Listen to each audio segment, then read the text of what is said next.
Mga kapwa ko operator, humingi po ako ng payo sa inyo.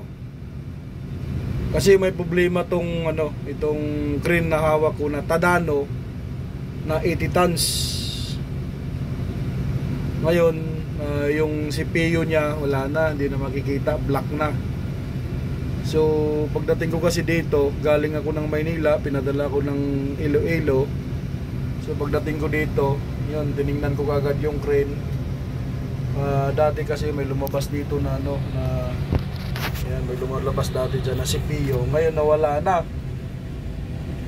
na kasi chinik ko lahat yung mga ano nito, yung mga fuse. Ang daming mga sumasabog na fuse. So ngayon ang problema ko nito ngayon is yung CPU na lang, kasi hindi ko makikita kung ilang tons yung binubuhat ko. Yung sa computer box niya, hindi ko makikita kung ilang tons yung buhat ko. Katulad yan, nakabitbit ako ngayon. Ayan o. Yan, nakabitbit ako ng Raptor. Hindi ko alam kung ilang tons to, kasi hindi ko makikita eh.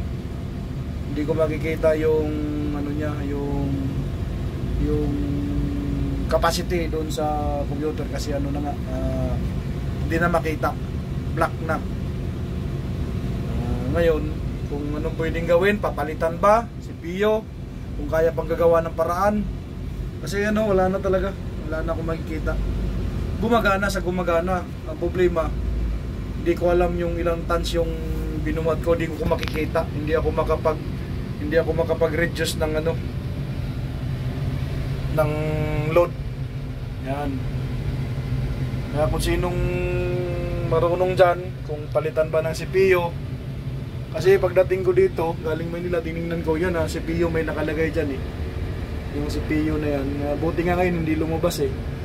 Ayun yung CPU na yun.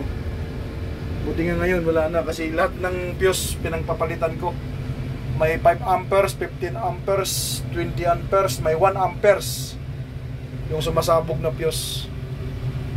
Maraming salamat po, and hopefully matulungan nyo ako sa problema na tong crane na to. Thank you very big.